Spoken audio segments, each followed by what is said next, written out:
গুরুর তিন সত্তা, চৈতন্য, শব্দ এবং সাধক।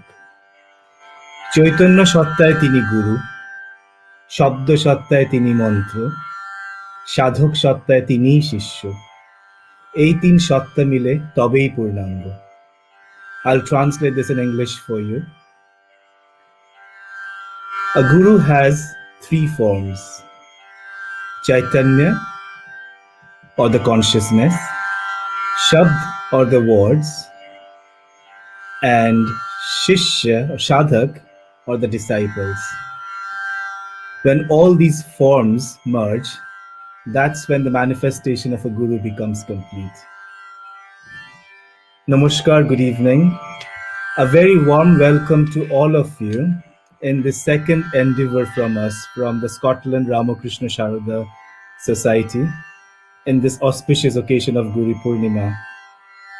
This is our second effort of this magnitude, and following the positive words and all the love and encouragement that we received from our first effort a couple of months back, here we are back with some gurus and Mataji to further embark in our spiritual journey. But any journey cannot start without remembering the Holy Mother, and to do so, we've got a wonderful Sharada Stotra now being sung by Shuchandra from Glasgow. So let's embark on this journey. Namaskar, and over to you, Shuchandra.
Joy Ma, that was absolutely wonderful, Shichandra. What a start. Thank you so much.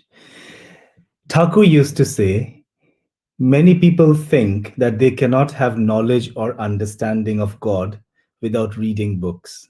But hearing is better than reading, and seeing is better than hearing. Hearing about Benares is different from reading about it, but seeing Benares is different from either hearing or reading. And we are absolutely blessed that we've got one of Thakur's representative joining us just now, Shami Sharbasthanandaji from London, whom we can hear and see. And Shamiji is going to talk about Sri Ramakrishna and Guru Tattva. Shami Sharbasthanandaji is the minister in charge of the Ramakrishna Vedanta Center in UK. Since June 1987, he served Sri Ramakrishna Ashram in Rajkot in India in various capacities for more than 30 years. He's also the current editor of the international journal Vedanta, published by the United Kingdom. Shamiji represented Ramakrishna Mission in an UNESCO conference on the youth and their social impact held in Riyadh, Saudi Arabia in May 2017, and also in Tunisia in September 2018. Since June 2017, he has been appointed as one of the 3 official monastic representatives of Ramakrishna Mission to the UNESCO events, wherever they are held from time to time in different countries of the world. Pranam Maharajji, I'm hoping you'll join us very soon. Yeah, I joined you. Thank you, Maharajji. It's Nice my to be. Yeah, absolute humble opportunity and privilege to welcome you on this auspicious occasion of Guru Purnima. Please accept pranam from me and everyone here. And over to you, Shamiji. namaste. On the occasion of Guru Purnima, I begin with a salutation to the universal Guru Sri Ramakrishna. Om Jananim Saradam Devim Ramakrishnam Jagat Gurum Padapadme Tayo Shritva Pranamami Muhurmuhu. On this auspicious occasion of Guru Purnima, I would like to offer my humble salutation to our Supreme Guru or Guru Maharaj Sri Ramakrishna. In the Gospel of Sri Ramakrishna, we get so many references to Guru Tattva or the concept of Guru. And on this occasion, it would be nice if we could discuss the various aspects of Guru as explained by Sri Ramakrishna himself, who is the Guru Maharaj or is our Supreme Guru. So let us see what Gospel says. Sri Ramakrishna says, he asked this question, who is whose Guru? God alone is the guide and Guru of the universe. So that is one quote we get from the Gospel.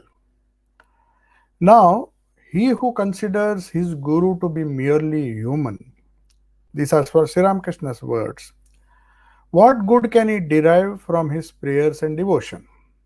So on one side he says, the God alone is the guide and Guru of this universe, of everybody. But at the same time, if one has been blessed by a human Guru, he should not consider him to be merely human. What good can he derive from his prayers and devotions? We know Shankaracharya composed the famous Tatakim, Tatakim. What is the use if you have all the wealth of the world, all the name and fame, but if your devotion to the feet of Guru is not there, then what's the use? So Sri Ramakrishna echoes that idea and he says we should not consider our Guru to be a mere human being. And then he tells something wonderful. He says, before the disciple sees the deity or his Ishta, he sees the Guru in the first vision of divine illumination. So he is explaining the process, how Guru introduces one to the Ishta or the deity. And then he says, and it is the Guru who afterwards shows the deity being himself mysteriously transformed into the form of the deity. Then the disciple sees the Guru and the deity as one and the same. Now we come to the second part of Sri Krishna's quote here. He says, whatever boon the disciple asks, the deified Guru, you have to remember what he says here, the deified Guru gives him all. Yeah, the Guru even takes him to the highest bliss of Nirvana. Nirvana is the state of extinction of individuality, the Jivahood, and discovering it in God or the Paramatma. Or the man may choose to remain in a dualistic state of consciousness, maintaining the relation of the worshipper and the worshipped. So, people who follow the path of bhakti, they do not want to merge themselves in the supreme consciousness, the non dualistic consciousness. They prefer to remain, to maintain a relation of worshipper with their Ishta, and they try to remain in that state eternally. Whatever he asks, his Guru vouchsafes him. So that is what Gospel says. Now we come to the this particular point. When one takes initiation from a Guru or is guided on the spiritual path by a Guru, he seeks positive results from his actions, including the spiritual upasana he does. And normally, some people expect good results even when they perform some kind of immoral or bad actions. They believe that whatever we do, if we do sadhana or if we have faith in the Guru, he'll correct it. We can't argue or discuss whether what we do is always good or bad. It's a very difficult thing to judge oneself or to judge others. But Sri Krishna says, to work alone you are entitled, not to its fruit. And wretched are those people who work for results. So our attitude towards the Guru is we have to just try to just practice whatever he says and do not expect any positive or negative, because we do not know what is good for us or what is bad for us. Very often it so happens that the disciples who have some selfish desires, everybody has selfish desires, and they have certain self interests which they want to fulfill through their upasana or sadhana. But people are often selfish, and we try to make demands on the Guru. So Sri Krishna here says, he gives you whatever he asks. That is true. But will he give that which is not good for you? Or even if it is possible, should we seek that? The unconditional love of the Guru flows from the Guru to disciple eternally. There is no barter in this. It is unconditional, no doubt. It does not depend on how the disciple behaves with the Guru. So that's what Sri Krishna is saying. He will give whatever you want, but do we really know what we should seek? And for that reason, we just have to obey or do the sadhana and just wait for the results to come of themselves. Now there's one more important thing Sri Krishna tells about the process of initiation, the Diksha. He says, when the human Guru whispers the mantra in the ear, you hear the mantra physically, we hear the sound, but the divine Guru seated inside him, he breathes the spirit into the soul. So it's a combination of the divine Guru or Sri Krishna himself or the Ishta, any Ishta.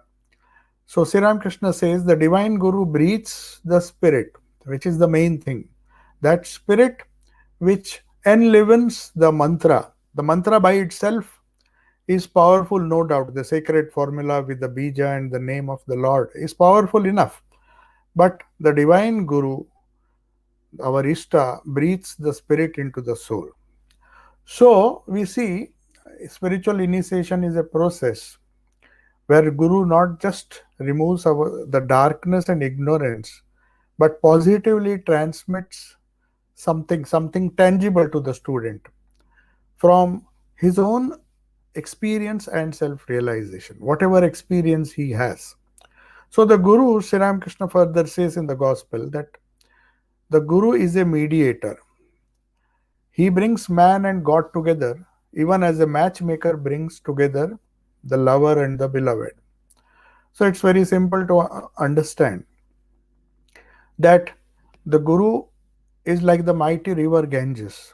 You may throw filth and refuse into the Ganges, but the holiness of that river is not diminished thereby. So the Guru should be above all petty insult and censure. That is one of the qualities of the Guru. So Thakur says that God listens to everything, even the footsteps of a tiny ant. So his ears prick up to the prayers of those who truly love him. So Guru is a mediator, no doubt, and seated within his heart, the Lord himself listens to the prayer and answers those prayers. And moreover, the human Guru, as Sri Ramakrishna says, he is immensely patient. Even if the disciple doesn't understand, if the prayers are not answered immediately. And the disciple, it's obvious that it takes a lot of time to develop Shraddha in the mantra, Shraddha in the sadhana, Shraddha in the upasana. And there is a tendency for the disciple to lose faith. Many times we lose faith in the power of the redeeming power of the mantra and the Guru and the Ishta. But the Guru never loses faith in his disciple. That is what Sri Ramakrishna is pointing here when he says a Guru is like the mighty Ganges. People may throw filth into it, but the holiness of the river is not diminished thereby. Now, Sri Ramakrishna speaks of three different types of religious teachers or gurus, as there are three classes of doctors. There is one class of doctors who, when they are called in, look at the patient, he says, and these are his words in the Gospel. They feel his pulse, prescribe the necessary medicines, and ask him to take them. If the patient declines to do so, they go away without troubling themselves further about the matter. This is the lowest class of doctors, the Adham Guru, as Sri Ramakrishna says in Bengali. In the same way, there are some religious teachers who do not care much whether the disciples attach any value to their teachings and act up to them or not. Doctors of the second type not only ask the patient to take their medicines but go further. They argue with him in case he shows some kind of reluctance to take the medicine. In the same way, those religious teachers who leave no stone unturned to make other people walk in the way of righteousness, devotion, and truth, by means of gentle persuasion, can be said to belong to the next higher class, the Madhyam Guru, as Sri Ramakrishna says. He tries to cajole the disciple, he tries to convince the disciple the efficacy of the mantra and not to lose faith easily. But Sri Ramakrishna speaks of a third category of Guru or teacher, or the third category of doctor. He is comparing a Guru with a doctor who would proceed to use force if necessary with the patient. In case the gentle explanation or the gentle cajoling did not work, he would try to grab the disciple by the throat and force the medicine down his throat. So some religious teachers or gurus, they sometimes use force if necessary with their disciples with a view to make them walk in the path of the Lord. These belong to the highest class. Now, Sri Ramakrishna himself, and if you see the Ramakrishna tradition, all the direct disciples, especially when young men would go to them to take diksha or to get spiritual guidance, they would insist on a very strict discipline. They would be very strict. In fact, Sri Ramakrishna used to tell his disciples how many rotis or how much food he should take, and he would keep an eye on all the different things. So he was like an Uttam Guru and used to insist on a very strict discipline. So the gurus belonging to the highest class, they literally not only cajole or try to convince the disciples, but see to it that the disciples follow exactly to the letter what has been told to them during Upasana. So, in this struggle, it's a big struggle. Upasana itself is a struggle. There is no other way. It's not a smooth path. When doubts come, guilt due to bad karma, and so many things one has to face. But if one has Shraddha and one can overcome all these struggles, the faith or the power of Shraddha gives them a kind of staying power, that tenacity to hold on to sadhana in spite of all the struggles they have to face.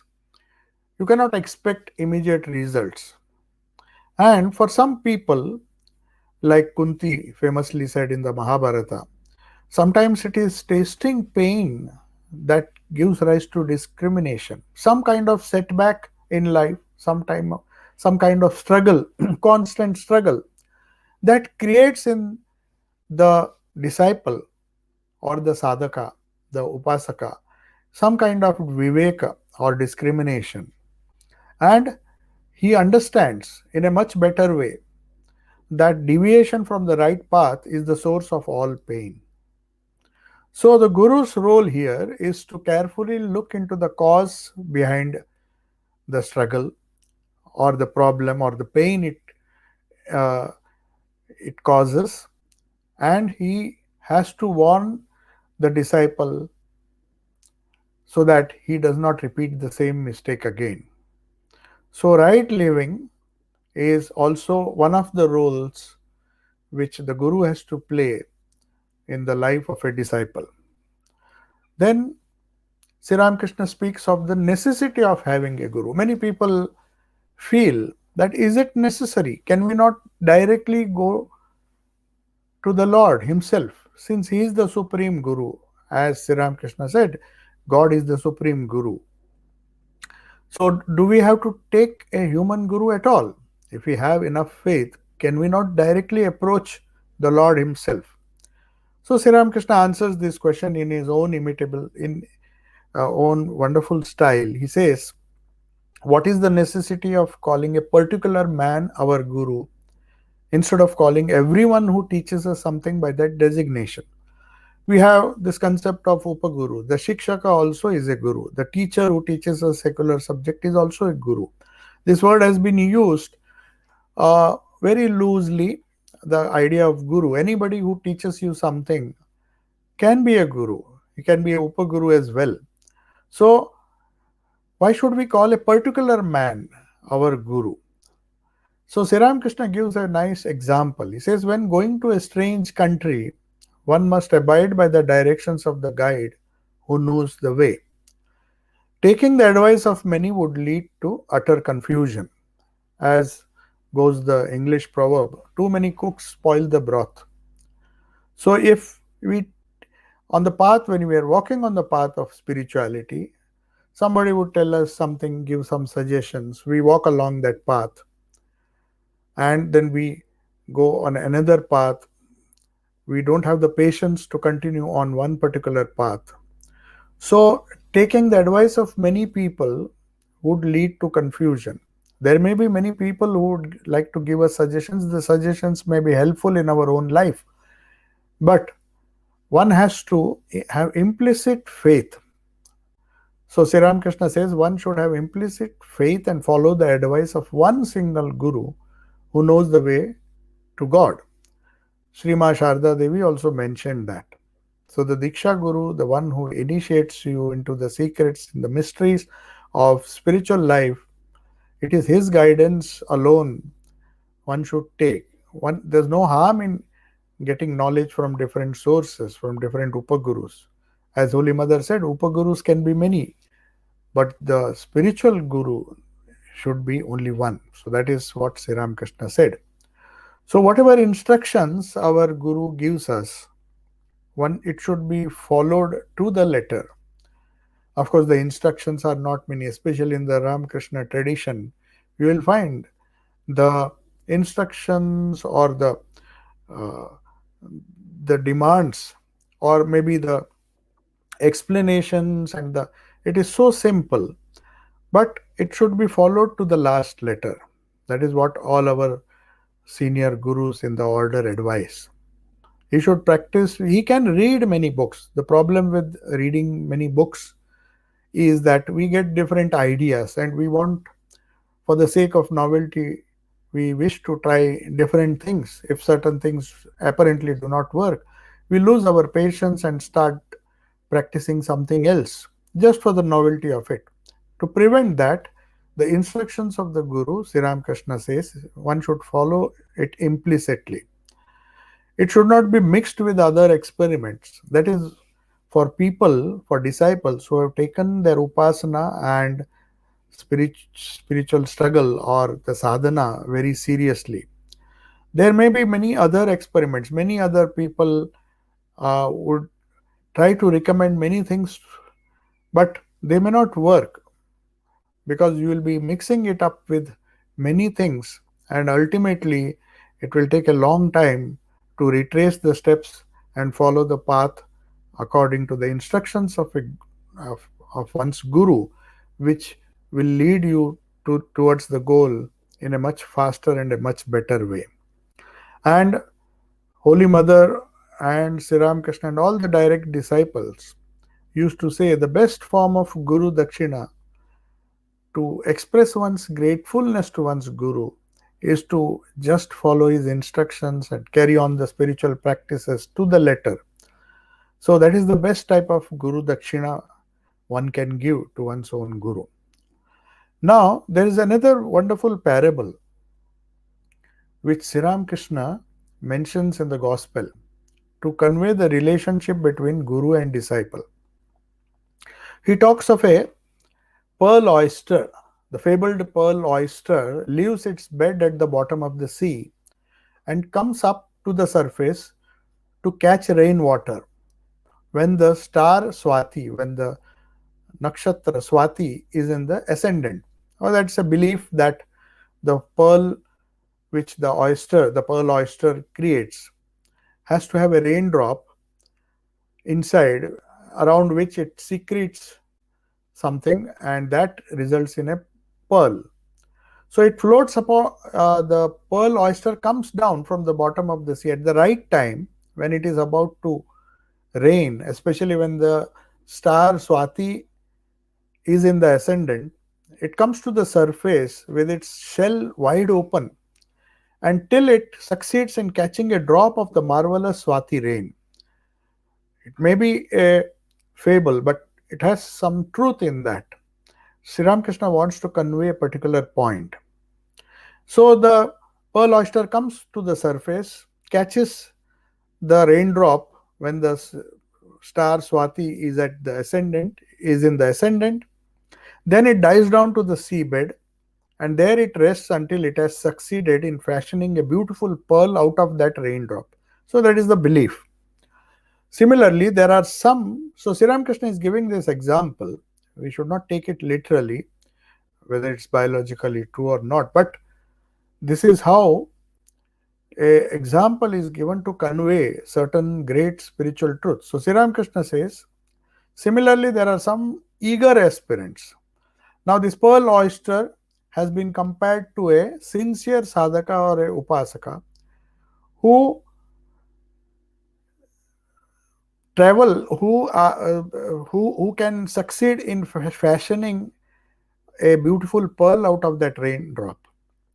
There are some aspirants who travel from place to place. There are other disciples or other people in search of the mantra saving word from a godly and perfect preceptor or Sadguru, which can open for them the gate of eternal bliss. So they go on searching till they come up across this pearl drop. And if in his diligent search a man is fortunate enough to meet such a guru and get from him the much longed for mantra, like that drop which the pearl oyster catches when the star Swati is in the ascendant. Similar to that, a day may come if one is earnest enough, if one has the yearning that he will meet a guru, he will be fortunate enough to meet such a guru and get from him the much longed for mantra which has the power to break all the fetters. All the fetters, he leaves society at once and retires into the deep recesses of his own heart and rests there till he has succeeded in gaining peace.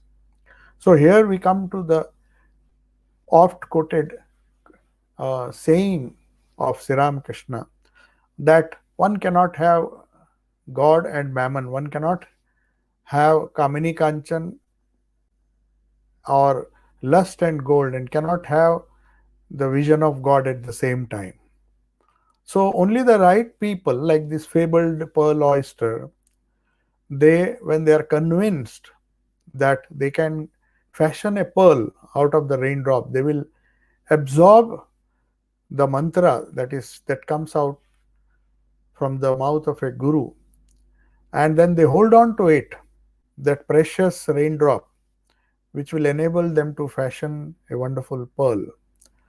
So they will be drawn. They alone who really have that kind of yearning, after wandering and going to several places, they will finally, when they come, they will recognize this is the moment that we have to catch this raindrop and fashion a wonderful pearl. But for that, one has to have some kind of repulsion for the world. One has to dive deep down, like that pearl oyster. And this kind of bhakti does not come overnight. One has to do tapasya, one has to struggle like that pearl oyster, and out of that raindrop, it has to create or fashion a beautiful pearl. The restraint or the self control which it entails should be accepted with joy and inspiration. It's not that it's a discipline which has been enforced by the guru, by the spiritual perceptor. One should do it willingly because we want to fashion the pearl out of that raindrop. So, if necessary, we have to isolate ourselves, as Sri Krishna used to say, Nirjan Vas. All these things, Sri Krishna says, once he gets that mantra for which he has longed for a long time, he leaves society at once. If not physically, at least mentally, he gives up all attachment and retires into the deep recess of his own heart, and till the pearl has been fashioned, till he is succeeded in gaining eternal peace, he performs his sadhana. So this is another wonderful quote where the earnestness of a disciple after getting the precious mantra, which is a big factor in realization. Now, when the devotion, Sri Krishna speaks of Lord Chaitanya, he gives a wonderful example of Lord Chaitanya. How even the trivial things around him gave suggestions which took him to his Ishta. Now, when people are not doing sadhana, most of us think, how will we spend the rest of our time? When we are doing sadhana, we are fine. When we are doing upasana, as given by the Guru. But what about the rest of the time? Can we convert that also into sadhana? So, if the devotion is genuine, the disciple will find out a way how to do it. So, Sri Krishna gives another beautiful example. He says, even the most ordinary things make the devotee remember God and lose himself in Him. Then he says, have you not heard of how Lord Chaitanya was merged in Samadhi in the thought that this is the earth of which drums are made? Now he saw the earth which was used to make certain kinds of drums which are used in the kirtan when they sing. So once while passing through the village, somebody suggested to Chaitanya Mahaprabhu that the inhabitants of that village lived by making these drums. these drums which they played during Kirtan, Khol as they call. And at once he exclaimed. Now you see, it was just an ordinary object, a drum which was, of course, used in the Kirtan. So, this is the earth of which the earth of that village is being used to make the drums. And then he immediately lost himself in Samadhi. He lost all external consciousness because he thought of that, because he thought that out of the drums that are made here in this village, they are used in congregational music, the kirtan which they sing. And that music again was in praise of God, who is the soul of our souls and the beauty of all beauties. In this way, a train of ideas took him from an ordinary object. The train of ideas was flashed upon him, and he was at once engrossed in God. So a simple drum, or even the earth which was made use of while making that drum by the villagers, reminded him of the kirtan, and kirtan took him to the thought of God, and that connection was instantly formed.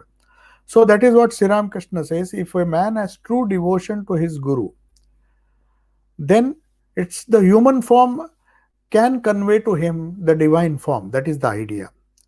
So Sri Ramakrishna says, likewise, when a man has true devotion to his guru, he will certainly be reminded of his relatives, the village he was born. So that's why when we uh, take initiation, we would like to know something about our guru. Even the most trivial thing becomes very precious for us. We try to meet the people of the village where he was born. Everything about him, about our guru, his becomes very precious for us. Sri Ramakrishna used to have that. He used to very often go after the Mahasamadhi of Sri Ramakrishna. Master Mahasaya used to go to Kamarpukur and touch the soil there, touch the sacred ground, because that was the Leela place, that was the Leela Sthan of Sri Ramakrishna, where he played during his childhood days. That memory, that soil of Kamarpukur Mati, that soil of Kamarpukur, Jairam Bhatti, when people go, pilgrims go, people who have that devotion, if he has true devotion to his guru, M used to feel that. He used to relive those wonderful incidents.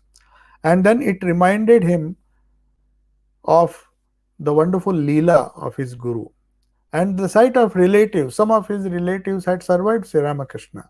So he used to give a lot of respect. Not only that, Sri Ramakrishna says, even if he meets people from the Guru's village, his thoughts are at once directed to the Guru himself. So they act as suggestions, wonderful suggestions.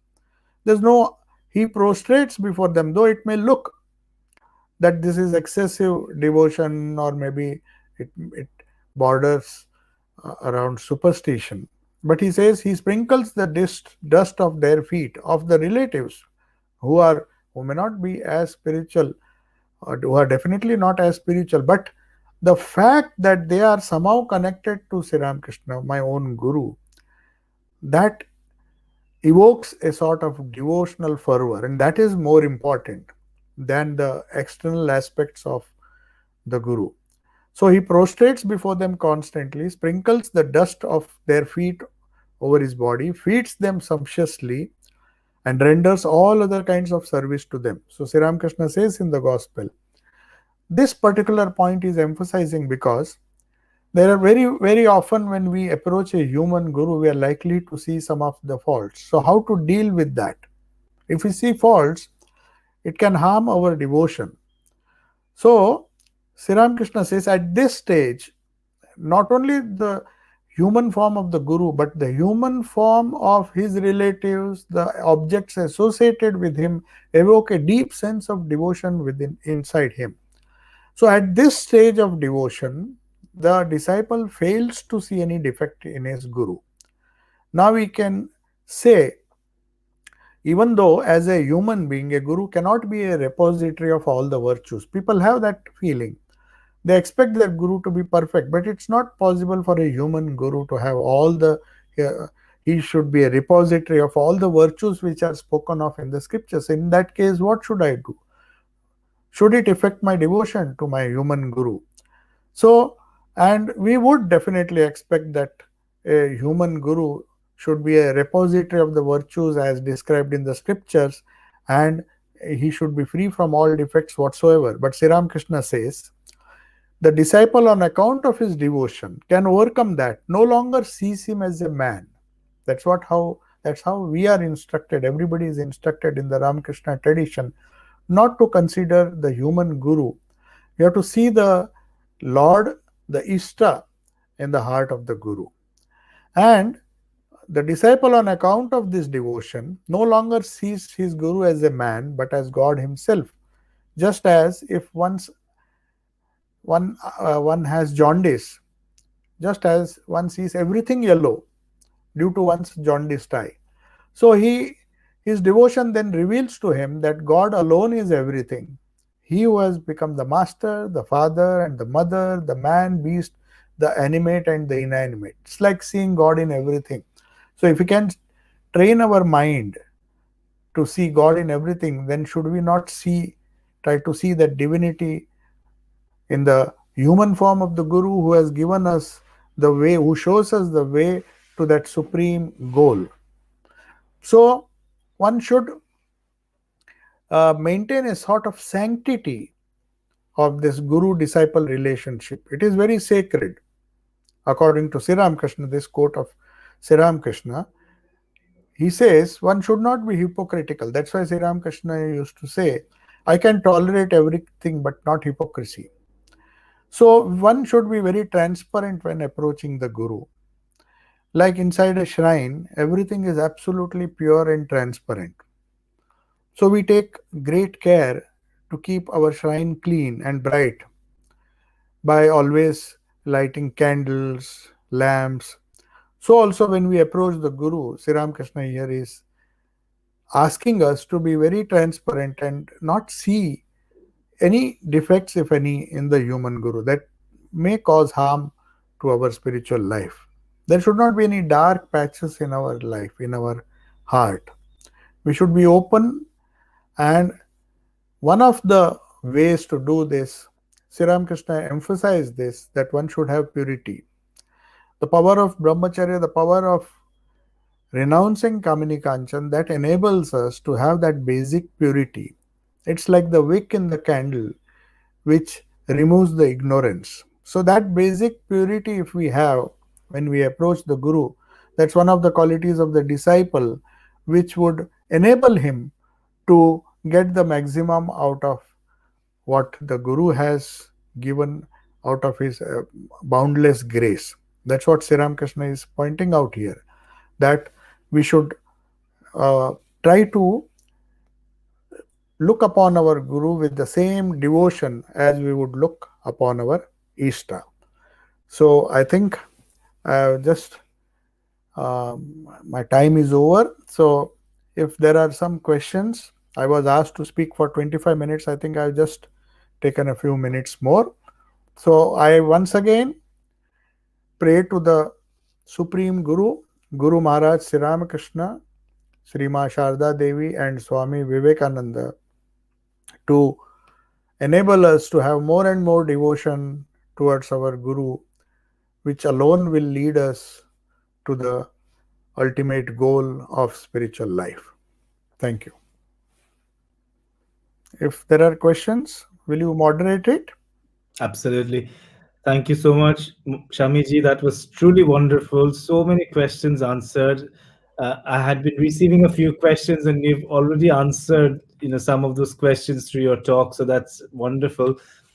Because of time constraints, I can only ask you one question, if Yeah. that's okay. Mataji has already arrived in the backstage, so I'm going to just, be greedy here and ask the question. So this is on behalf of people who are not initiated.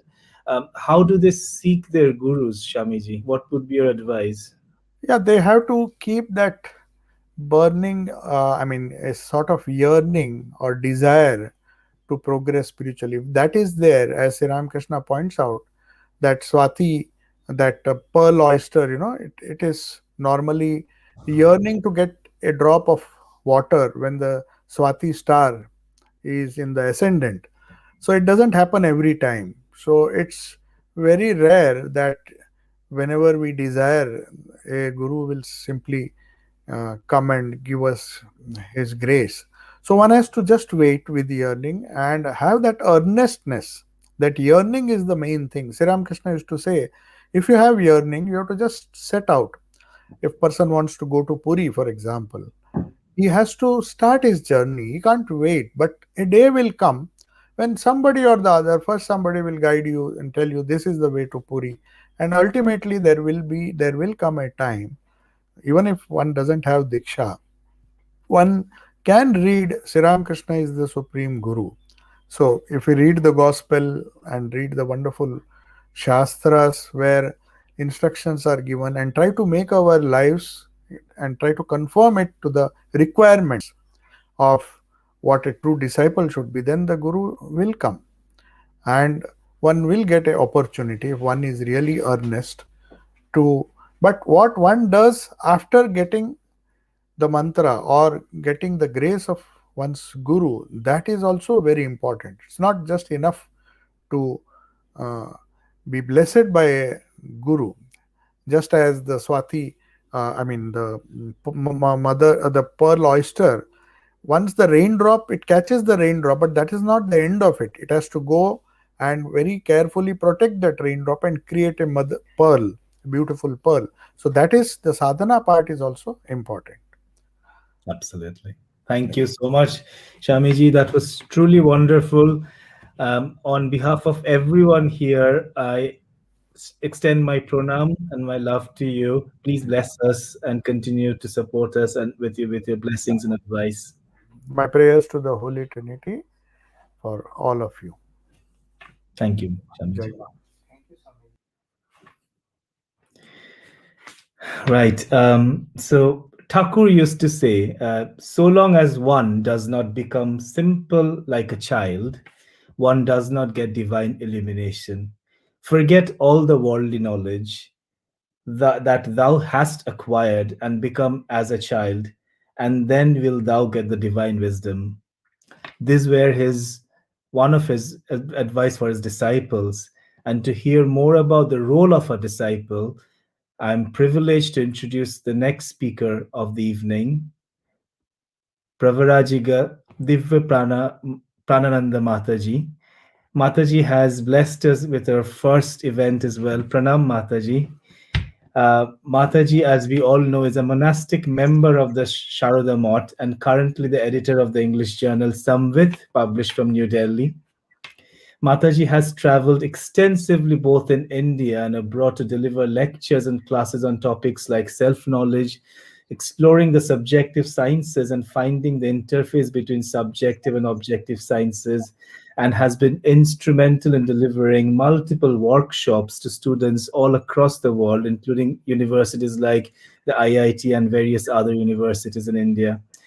Mataji, I've been asked to sing a song, and I'm very greedy to try and sing it in your presence. Would that be okay with you before I hand over for the talk? Thank you Please. so much. Thank you. Pranam, and please accept my pranam and everyone's pranam on behalf of Scotland Ramakrishna Sharada Society on occasion of Guru Purnima, Mataji.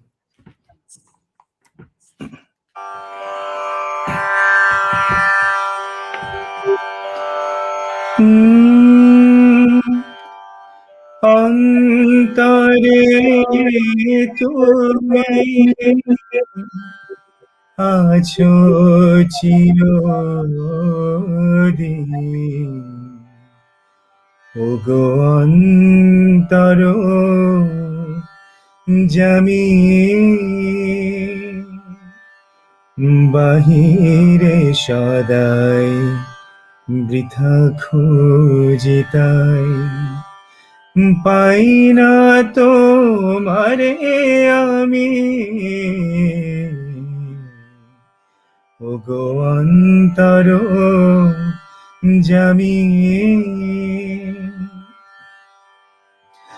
প্রাণের ভিতর আত্মার সম আমাতে আছো হে অন্তরতম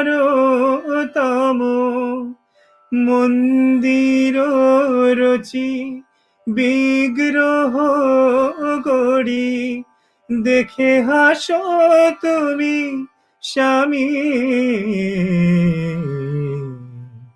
ওগো অন্তর জামি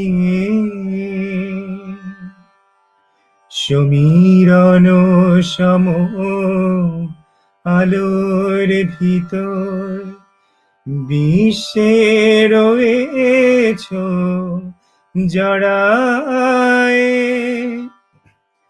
গন্ধ কুসুম সৌরভ সম প্রাণে প্রাণে আছো ছড়ায়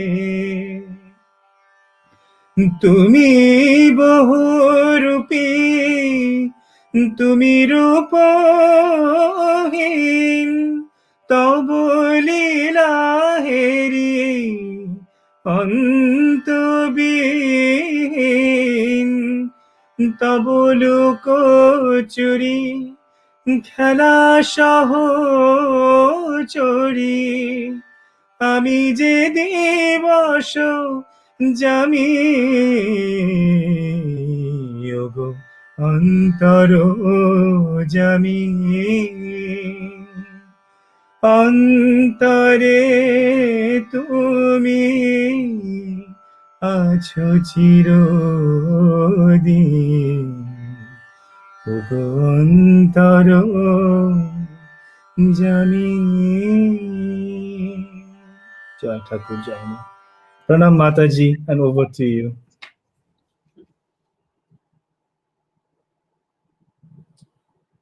Om Guru Brahma, Guru Vishnu, Guru Deva Maheshwara, Guru Sakshat Parabrahma, Tasmai Shri Gurave Namaha. Namaskars to all devotees. My pranams at the feet of Thakur Ma Swamiji. My pranams at the feet of Maharaj who are here. I hope I am clearly audible. I am not using a mic.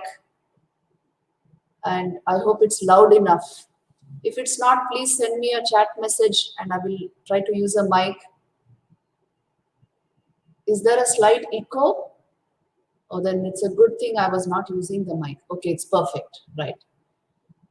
So, the topic which I will be speaking on maybe for the next 20 minutes would be the qualities of a disciple. So that's very important. As Sri Ramakrishna used to say, how should a disciple be? Many times we think of the Guru's qualities, but unless the disciple himself intrinsically has certain values, core values and qualities, it is difficult to progress on the spiritual path. We will not understand the power of the Guru's grace unless we have those qualities.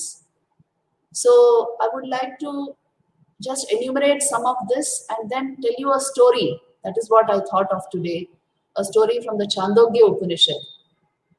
But first of all, let us just glimpse into these essential qualities, requirements of discipleship. Because unless you are a patra, unless it is ready for getting this knowledge. See, please watch out and see, most people in the world are not exactly interested in spiritual knowledge. They only want to improve themselves, improve their minds, handle themselves better. It's this kind of a yearning. But it may not be for spiritual knowledge or God realization. So in the very nature of things, the human evolution is like this, that you proceed from step to step. You start with once our survival needs are met, then you become intellectually very active. You want more and more knowledge. Then you want higher and higher knowledge, what is called. And you want greater awareness in your system. And you want, finally, you start getting deeply interested in what we are meaning by spirituality or God realization. So that's the final step. Until we reach there, this evolution must go on. You go on proceeding step by step until finally you are at a point when you start yearning for God. So a guru, a guide all along this way is a great blessing, a great help. In fact, even in the path of Jnana Marg, you cannot do without a guru because they don't even believe in God. So then the guru is all in all. And in the path of bhakti, of course, the guru is everything because the giver of the mantra, the giver of the inner inspiration, he's a lighted torch which lights your little torch. And he's indispensable to spiritual life and progress. So this Guru Tattva becomes very important in the life of sadhaks, spiritual aspirants. For a person who has no spiritual aspiration, he will not understand the Mahatva, the glory of this Guru Tattva. So what are the qualities which a person should have in order to become an ideal disciple, in order to progress effectively on the spiritual path? Let us briefly discuss this. You have already heard of this, so I don't have to dwell on it much. That's why I thought of a story after this. So the usual requirements are what are called Sadhan Chatushtay in Vedanta. The fourfold discipline, which is mandatory, which is required for achieving that clarity which helps you even conceive of the goal. Then only you will aim at it, isn't it? If the mind is too cluttered, too busy with varied things which are sort of meaningless, then you will not even conceive of the goal, not to speak of aiming at it. So even to think about it deeply, clearly, you require these qualities. And what are they? The very first one is Vivek. Vivek is sharp discrimination. In India, we use the word discrimination. Otherwise, we use the word discretion, philosophical discrimination it is, where you are able to clearly discern what is really valuable in life, what is real, that thing which gives me fulfillment. You are able to clearly discern this, and that requires a very clear, pure intellect. So Vivek is very important. It is the starting point of spiritual life, in fact. When you understand the nature of the ordinary mind is, and the ordinary living, ordinary nature of life is only its impermanence and its contradictions. Only this hit the mind of the spiritual sadhak. Its nature is like that. So if I try to maximize or optimize happiness with this meager material, how fulfilled will I be? Or how disappointed will I be? So this is for each one of us to research into by ourselves. You can't learn Vivek from anybody. Nobody can teach Vivek. It comes with the evolution of the soul. And it is the causal factor for the rest of the qualifications which we will discuss. It is based on Vivek that we develop Vairagya. It is based on Vivek and Vairagya that you develop the Shat Sampatti and finally Mumukshitva. So crystal clear discretion between what is really valuable in life, what is not. What takes me towards the higher goals of life, what does not. What is the intrinsic quality of material life and what is the intrinsic joy and level of the spiritual. This discretion should be very clear in the minds of aspirants. If this is not there, no amount of teaching and preaching and exposures to scriptures and all this is going to work because the inner material is not ready. If Vivek is there, it just sparks off all of these methods. So this is the primary need. In fact, education should culminate in this, that you have a strong sense of discretion, your own ideas about everything, and finally you have solid convictions about what should be the goal of life and not borrowed convictions. They are born of your own evolution, of your own deep thinking. So this is Vivek and it is fundamental in spiritual life.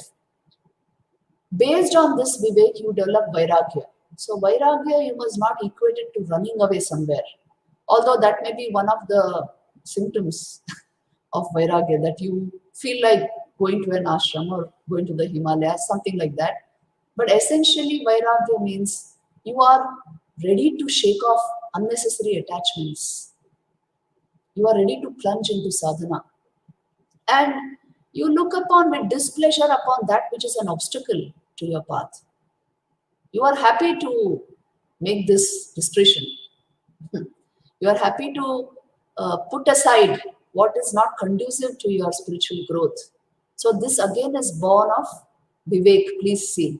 When I know sharply what takes me towards God and what does not, I will show a kind of righteous indignation towards what does not take me towards God.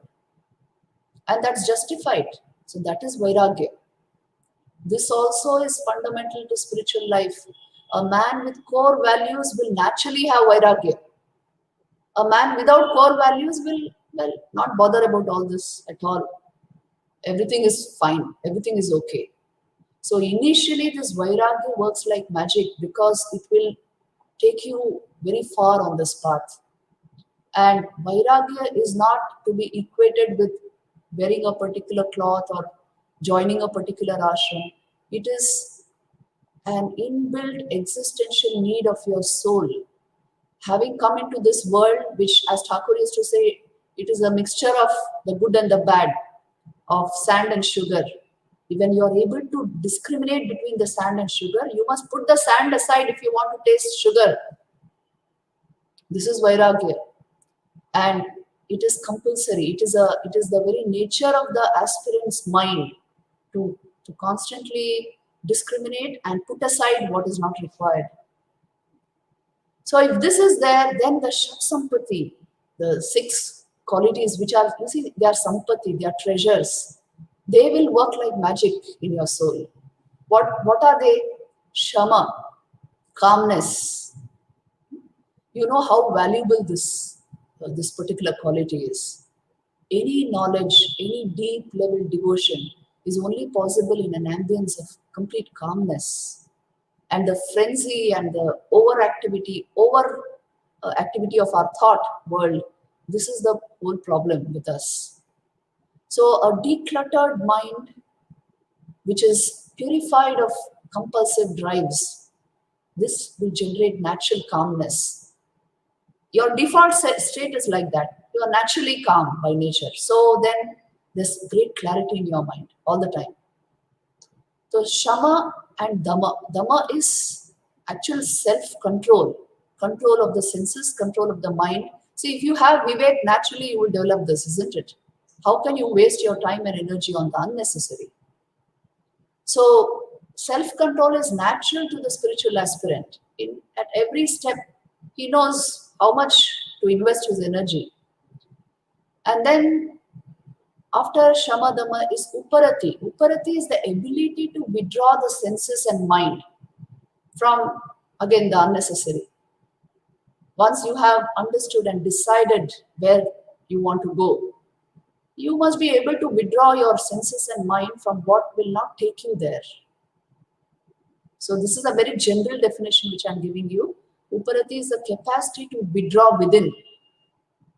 Our scriptures mention this, Avritta Chakshu, all such very beautiful expressions you find in the Kathopanishad, which means the inward turned mind, the inward turned gaze.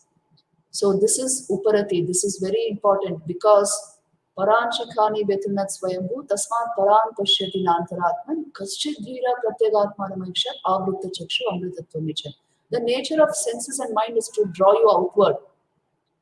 And we are so silly, we are okay with that, unless there is strong Vivek. So with Vivek, naturally comes this, that you turn the senses and mind inward.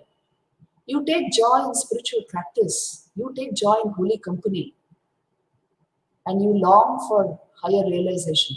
So naturally it purifies the life, the energies as well as the mind. So this is Uparati, very essential. And then there is Titiksha. Titiksha is beautifully defined as Sahanam Sarva Dukkhanam Apratikara Purvakam Chinta Vilaparahitam. This is the definition, which means you are capable of bearing with everything, great forbearance, all the dualities of life. You can remain very stable despite being in that situation. You don't get shaken, you don't fall off, you don't sort of, you don't disturb your mind over all the apparent dualities. Because, see, life is like that. If you invest too much attention and try to perfect unnecessary things, you will lose the goal. So that is why Titiksha is important. Great forbearance. You see the life of Holy Mother Shri Shraddha Devi. She was a very embodiment of this. Anything happening around her, she never lost her calm. And she was always extremely stable, balanced, and that is why she maintained her divinity in spite of very strange situations around her, isn't it? Very strange people. So in spite of that, she remained like this. So this is Titiksha. And then you have Shraddha. Shraddha again is deep faith. It is actually astikya buddhi. Don't understand by faith a mere belief or something like that. It is a positive state of mind where you are ready to accept reality as it is. So this state of mind is very important. Not to be overcritical and cynical, but to be open to reality. Shraddha. And then you have Samadhan, which is usually described as focus or deep level concentration, ability of the mind to stand at one point and not keep moving. So this is the secret of knowledge, the secret of focus. The mind has the ability to simply stand still when required. So only a yogi is able to manufacture this. The yogic mind, that's a great help to Vedanta. So these are the 6 groups of treasures very much required in the life of the disciple to be successful in spiritual life. And finally is mumukshutvam. He should yearn for liberation. Most people don't understand this at all. What do you mean by liberation? See, think seriously and see, liberation from what? So unless we have felt our bondage at every level, you are not going to be a mumukshu. You are not going to search for moksha. Unless you feel the reality of bondage at all levels, not just the external level, almost all of empowerment, it's about either empowering yourself for economic stability or something like that, something external. But here we are speaking of to what extent are you able to liberate yourself from your inner compulsions, your drives, your instincts, your deep level conditioning of mind. Do you feel all this is binding? It is bondage to you. Do you feel the reality of this? Or no, it's okay. If it's okay, then mumukshu, you will not be a mumukshu. If it's not okay, then you slowly start understanding. That's why, at every stage, meditative practice is a great help. Japa and meditation are great helps because they will keep giving you glimpses of the higher life. They will keep showing you that, no, you see, this state of mind you are capable of. Why are you living with this? Why are you living with your anger or resentment or bitterness or your negativities? Why are you living with your compulsions? So then you ask for liberation from this to go into that. So like this, by degrees you achieve mumukshutvam, the great desire for complete liberation, freedom, what Vivekananda used to say. The soul doesn't want any bondage anymore. However refined and beautiful, it doesn't want that bondage. So mumukshus are rare. Please know this. But the desire to get out of our negativities and compulsive states of mind is quite common. So develop this to the extreme and you will become a mumukshu naturally. So mumukshutvam also is an essential qualification for the aspirant, spiritual aspirant. Otherwise, the inner energy required to move towards complete liberation will not be there without this.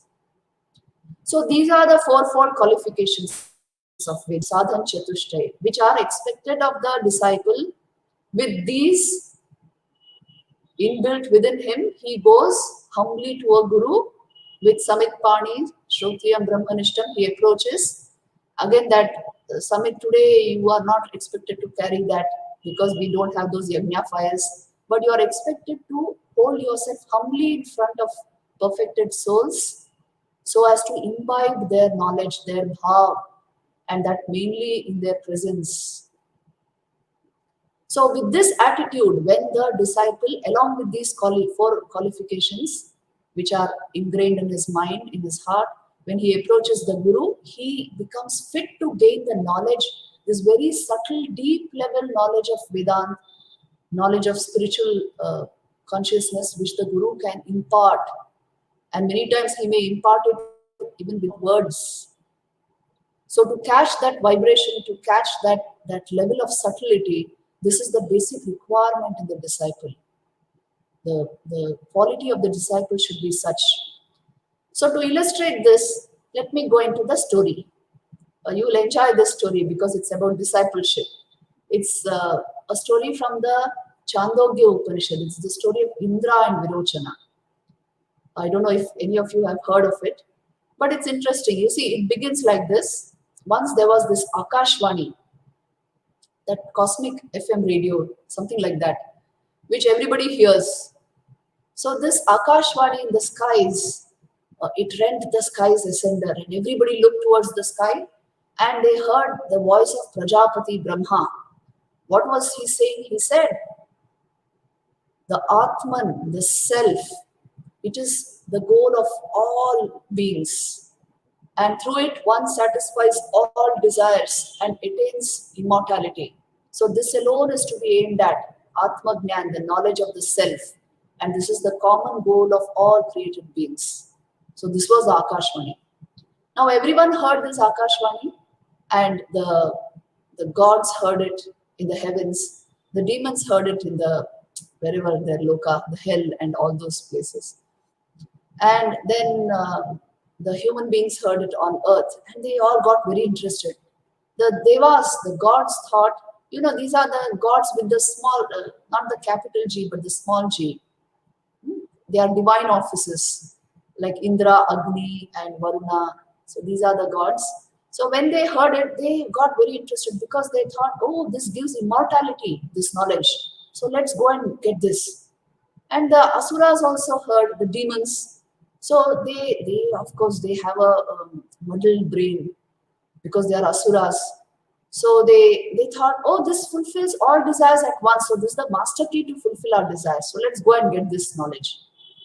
And even the human beings heard. So all of them sent their representative to Prajapati Brahma's ashram. The story goes like this. So the representative of the gods was Indra, the king of the devas. The representative of the asuras was Virochana, the king of the demons. And the human beings also sent somebody. We don't know about that. Anyway, the story goes that Indra and Virochana settled down in Prajapati's ashram, and they declared they had come for self-knowledge, and then they had to do everything like a disciple in the ashram. They came as disciples, they lived as brahmacharis.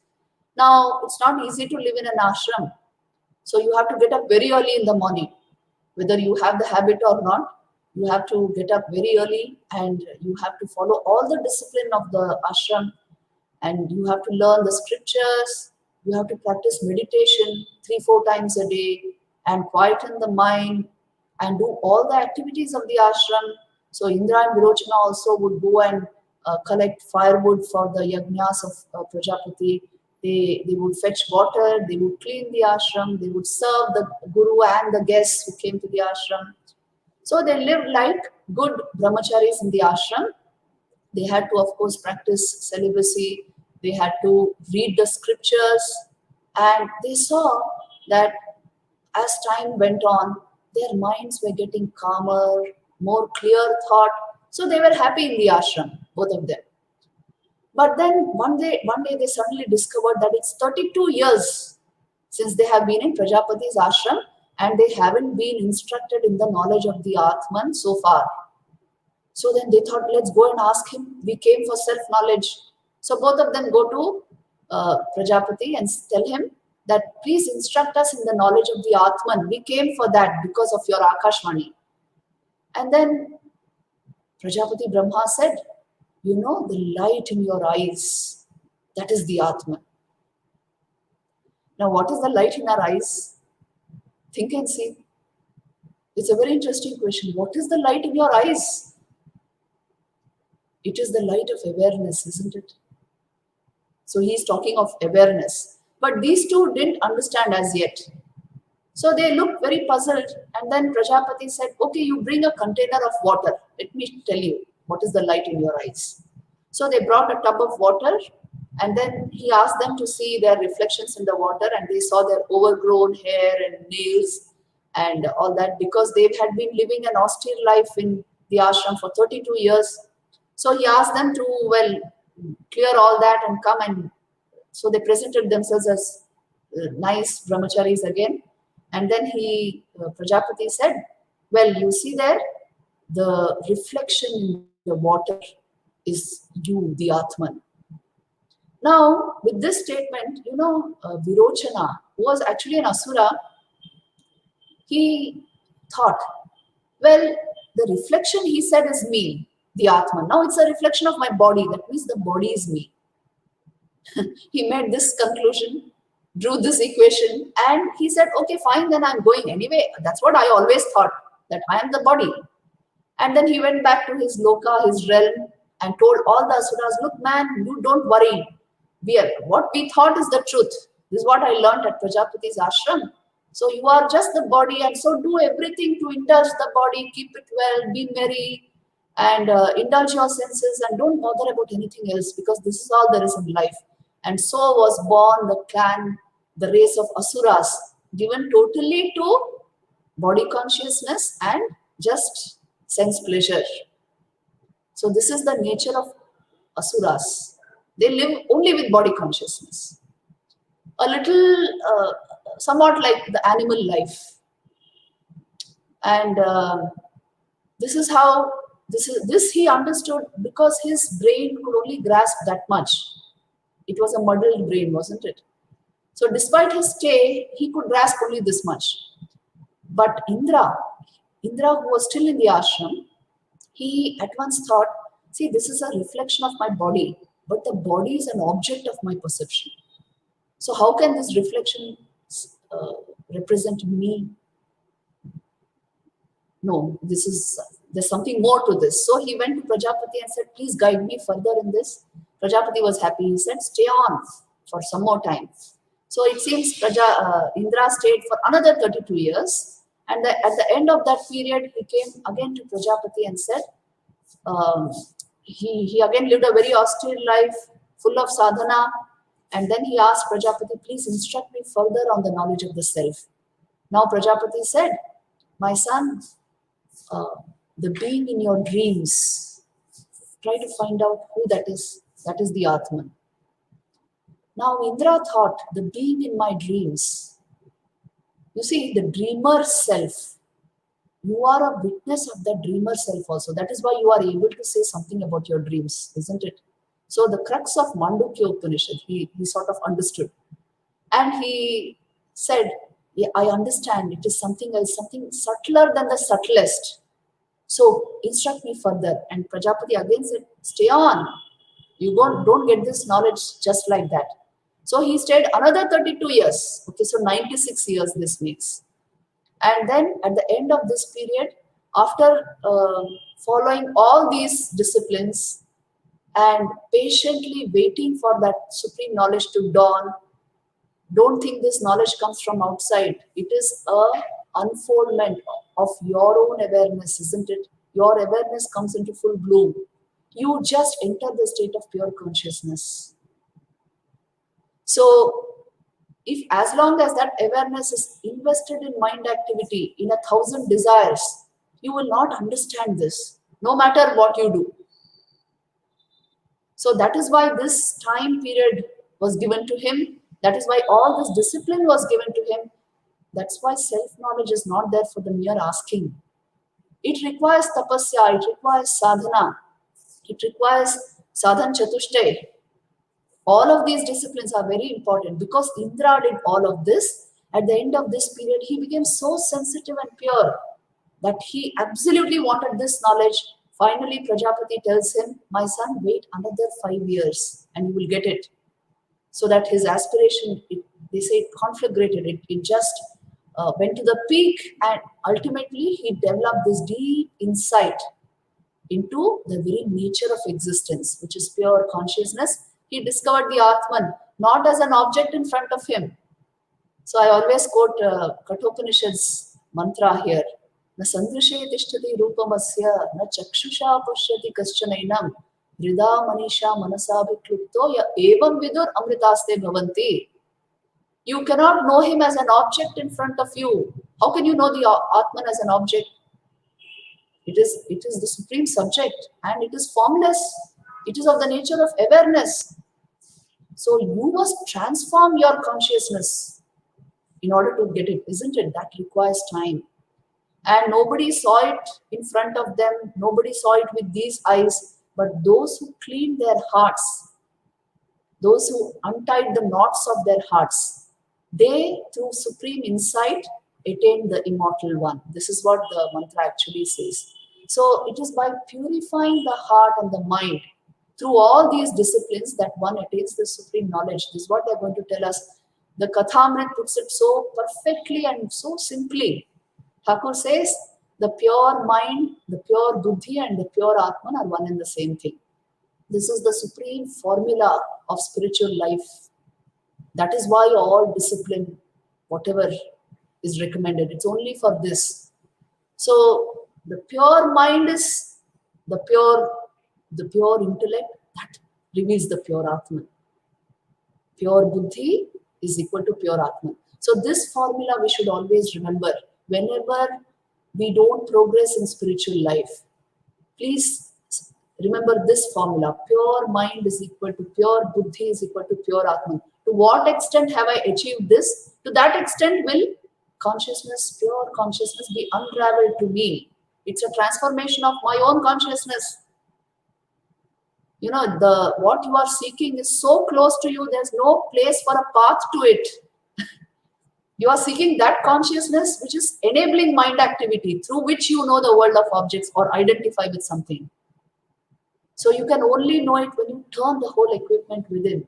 And sadhana, that is why, is absolutely required.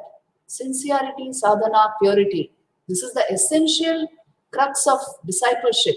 So one who is like this, a brilliant intellect, and will intuit the Atman finally.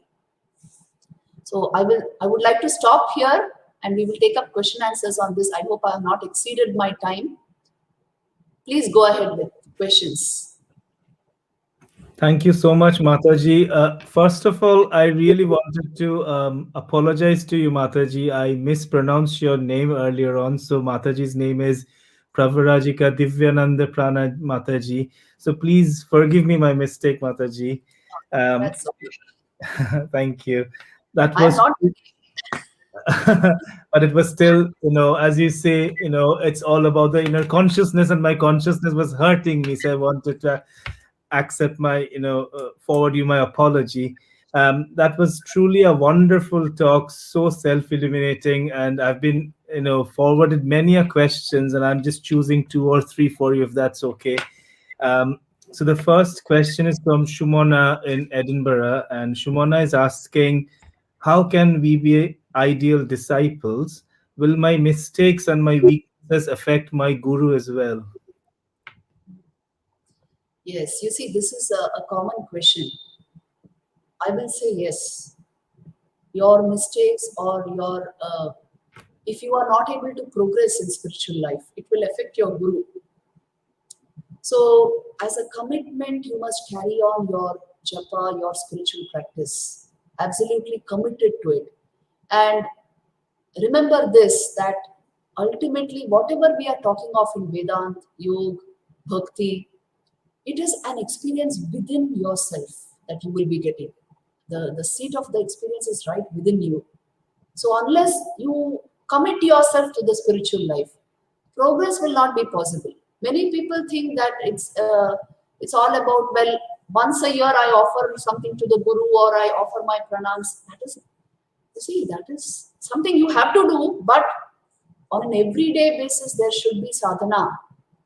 In the life of devotees, I will say this, a devotee is one whose mind dwells in God, who has prioritized God in his life. Unless you do this, you will miss the beauty of this whole thing. So please do it. Absolutely. That is very good advice, Mataji. Another question that I've got from Shantanu Shorkar in Aberdeen, Scotland. He's asking, is it right of a disciple to be proud of his human guru?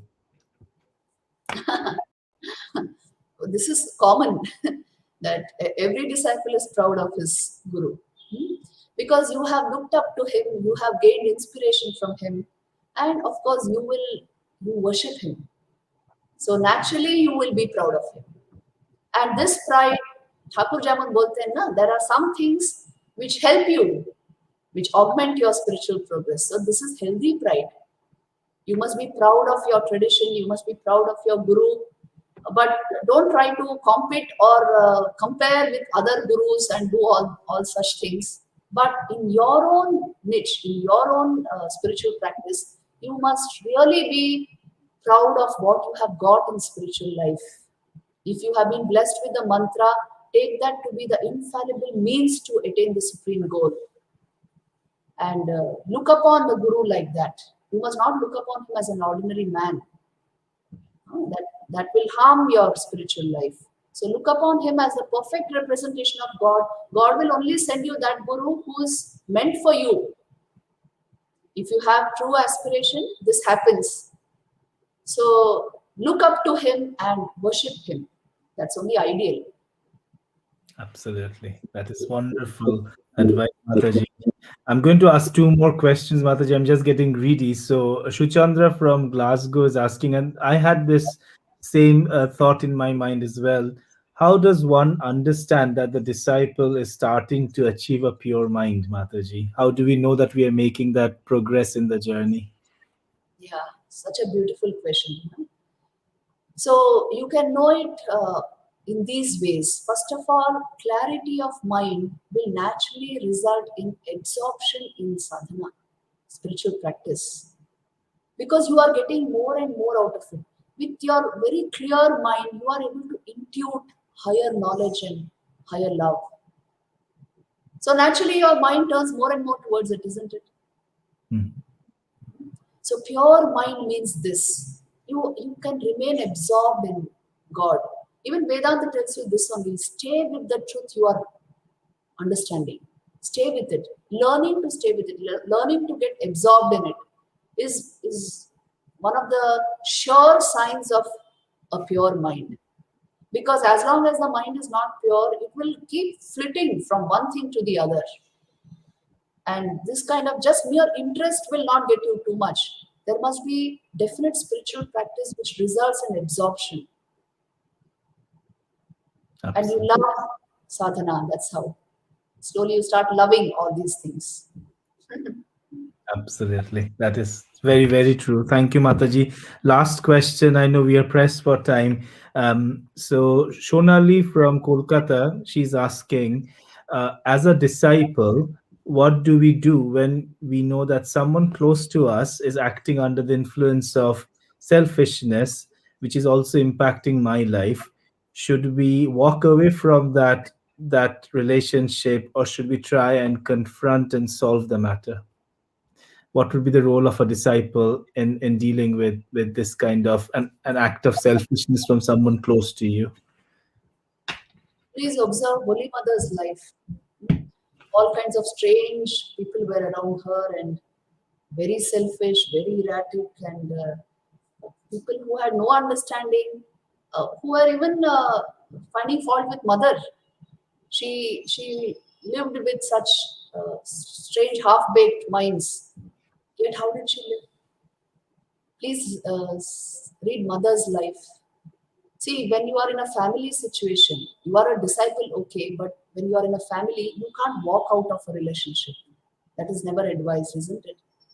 You try to transform the whole thing into something much better, something more purifying and elevating. If you can't do that, dive into your sadhana. But I won't advise because some people take it very strongly. Walking out of a relationship, walking out of the family, that is not the solution. See if you can bring more devotion into the whole household. Suppose you can't, people are very selfish and self-seeking, and you are not getting along well with them. You keep to yourself, create your own special niche in your family, keep a room for sadhana.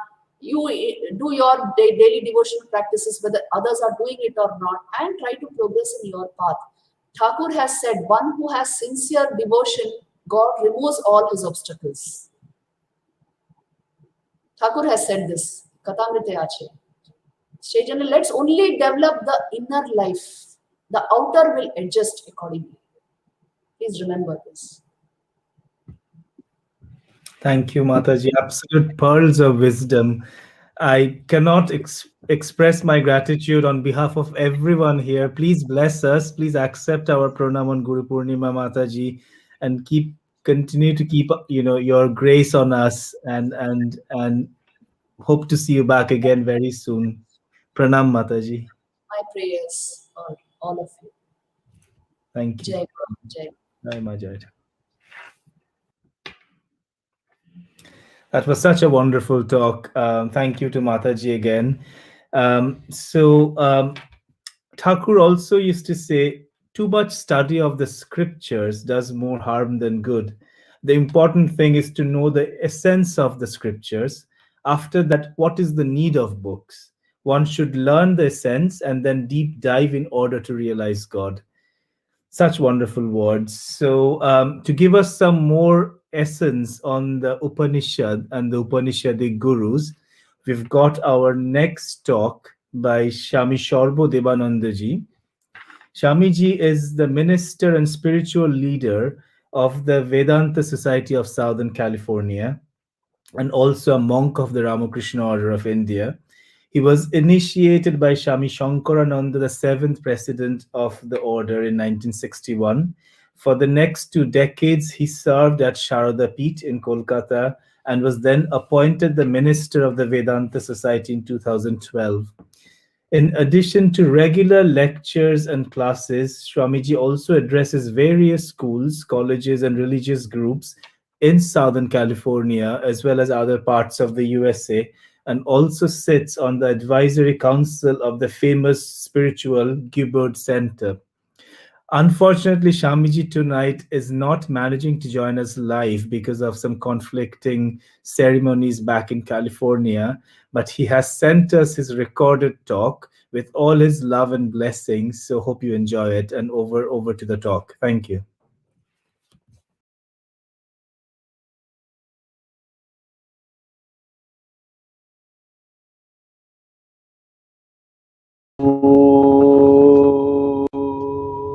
Ashato ma sadgamaya tamato ma jyotirgamaya mrityurma amritangamaya aviravir maidhi rudro yatte dakshinang mukham te namang pahi nityam te namang pahi nityam.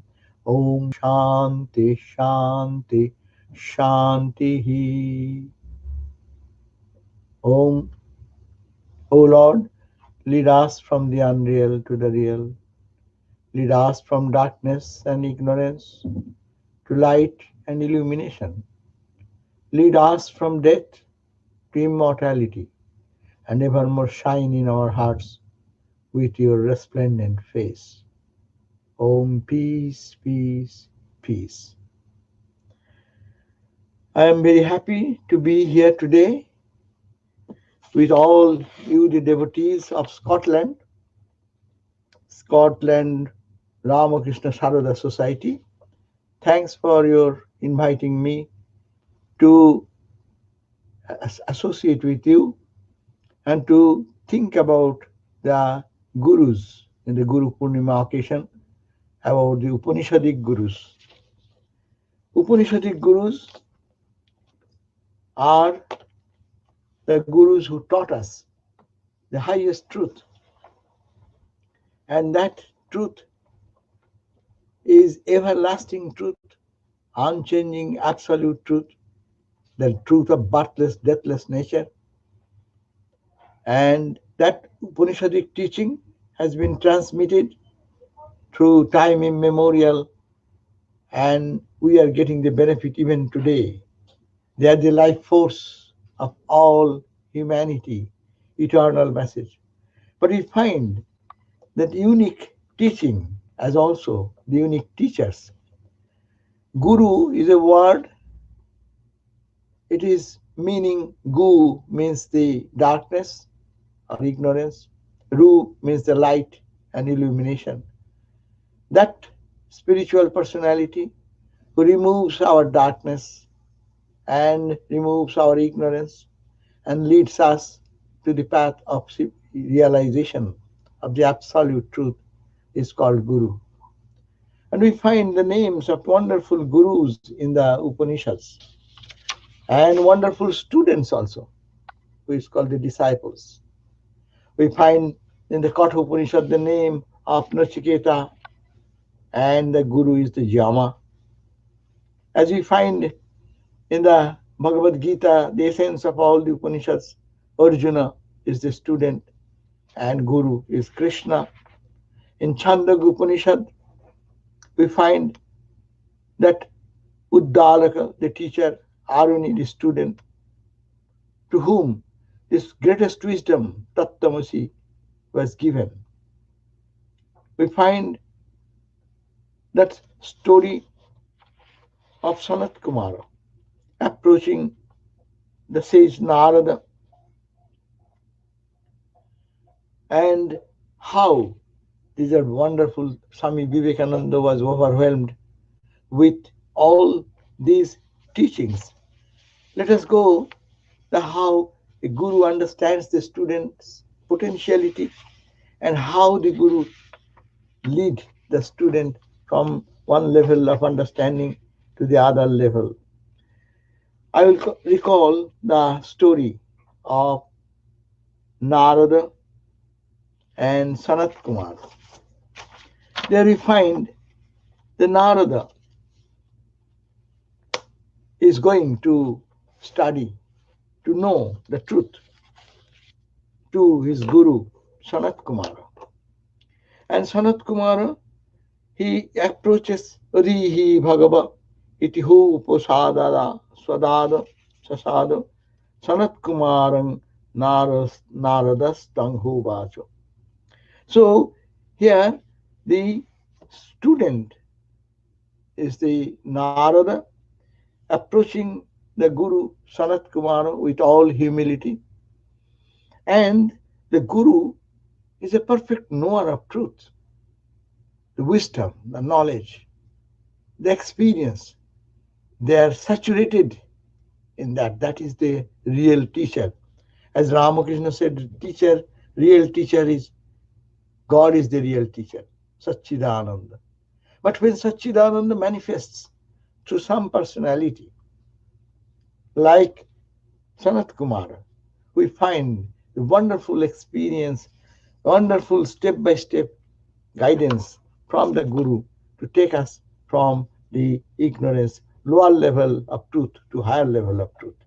As Swami Vivekananda said, that we travel from lower truth to higher truth. Spirituality is reaching to the higher truth. So we find the unique story. It is a vast level of reality, vast structure of gurus and their teachings are there, the Upanishads are replete. But we cannot touch them, only we'll touch a few of the points in this lesson. We find that Sanat Kumara, the teacher, and the student Narada is going and asking that to learn the highest spiritual wisdom. But who is the student Narada? He says, Guru asked, what did you learn? First tell me, what is your background? And with humility, Narada said, Rigvedam Bhagavad-dhesi. I have read the Rig Veda. Jajurvedam, Samvedam, Atharvanam. So, Samaveda, Jajurveda, Rig Veda, I have studied well. Chaturtham Itihasa Puranam, Chaturthasthanyo Atharva Veda. I have learned the Atharva Veda. Itihasa Purana Panchamam, the fifth Veda, which is Itihasa, history, and Purana. Vedanam Vedyam, Vedam. I have learned the revealer of the Vedas, that is the grammar. I know about Pitram, about forefathers, Rashim, the mathematics, then Daivam, the all this study of the forefathers, and the Khanija, that means this uh, mineral and all this underground material. I know the logic, and I know the social customs, the astronomy, Veda Vidya, Bhuta Vidya, when he is giving a long list of his learning. That means he has studied so much in the material world. But he says that I know all this. But his humility is to be understood when he approaches the teacher. He says that these are all true, but I know only the meaning, only the words only. I do not know what is the ultimate goal of all this science to know. That means I do not know the Atman. Therefore, so aham bhagava mantra vidosmi. I know only the mantra. No Atmavit. I do not know what is Atman. Sutam hi eva me bhagava. So please help me to know to know the truth. You please kindly help me. And I have heard that those who know the Atman, sokam do atmavit, sokam atmavit iti tarati. The knower of the truth, knower of the Atman, only overcomes the bereavement and suffering of life. And so aham bhagavas sochami. I am also in the grief of bereavement. Please kindly, you are my teacher. Tang ma Bhagavan shokasya parang tarayati. You take me beyond the shoka, beyond the suffering. So please, and what I have known, I have known nothing. And the Guru also said, yes, you have studied so many things, but you have not understood the Atman. Without knowing Atman, all science, all knowledge is useless. This is the Gurus of the Upanishad who teaches us the truth of the self, the Atman, that reality beyond birth and death, beyond our growth and development. So, and then we find when Guru started talking about that all this learning is not at all important, but it is important when you know that the Bhuma teacher is teaching step by step in so many ways, and then is coming to teaching him how to worship in different levels, prana, then asha, hope, teja, and then ultimately says that these are all secondary. You have to know that bhuma, jadvai shukam lavate, jovai bhuma tat sukham nalpe shukamasti. There is no happiness in the little, there is only happiness in the eternal truth. Bhuma eva sukham, that is the only happiness. And then you only question me about Bhuma tu eva vijigashitavya. You on human life, human questioning should be only pointed towards to know that which is infinite, that which is Bhuma, that is greatest of the greatest. And that you only question. And what is that Bhuma? Then Guru is teaching that Jatra nanat pashyati There one who does not see the other, none not Srinoti. There is no other to be heard about, nothing to know about, none not Vijanati. That is called the Sa Bhuma. And the opposite way, when one sees other, Yatranyat Pashyati Anyat Srinati Anyat Vijanati. When you know one knows another, Srinoti, listen another one, Vijanati knows another one, Tadalpam, that is all limited. Yovai Bhuma, Tadamritam, and that which is infinite, that is the immortality. Yadalpam, that which is little, that is mortam, it is mortal, it is subject to death and decay. Now, what is this? How the sage Sanat Kumara is leading Narada's awareness into higher and higher level, as Swamiji said, from lower truth to higher truth. He gave the idea, Bhuma, the infinite, is the goal. And then he said, everything is alpo, is limited, subject to death, decay, and destruction. Therefore, but this infinite is, that is, there is none to, no one to hear, no one to listen, no one to see, no one to touch, taste, etc. But where is this infinite is established? I mean, there will always be a question where this infinite is established. Because we stand on the ground of the earth, so everything is established on some substratum. Kasmin pratisthita iti. Then the student is asking Narada, where is this Bhuma? This infinite is established. Where does it stay? Then he says, iti kasmin iti pratisthita iti swe mahimni. It is in his own glory. It is established in his own glory. It is no mahimniti. And then saying again, he's saying he is established in his own glory. Then the glory is a word which again is confusing. Huh? But it is beyond all glory. That's why he said, Swe Mahimni Jodiba no Mahimniti. It is not established in any other's glory, but its own grandeur. Then the question comes, is it like that, as in the world, like the cows, the horses, these elephants and gold, these servants and all this is all the glory? People think that these are the glory of a person, how many riches he has. Normally people understand that.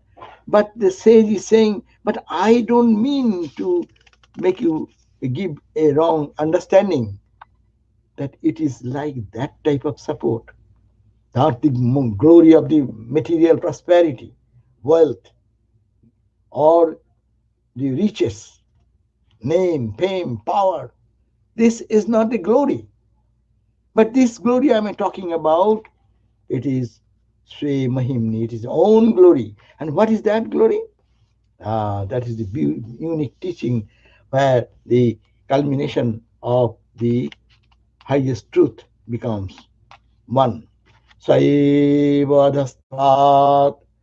That glory is below. That is that Atman.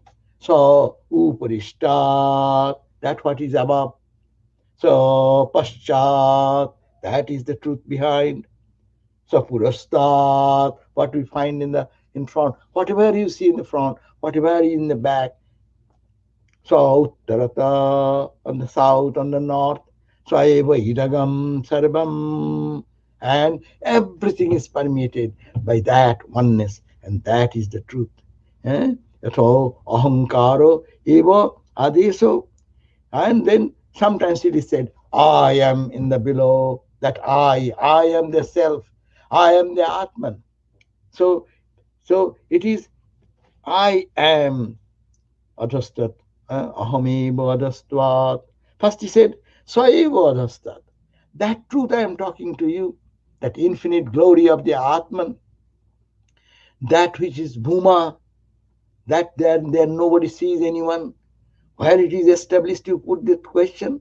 Yes, it is established in own glory, and not like any other glory people have, like wealth, prosperity, money, building, name, fame, power, position.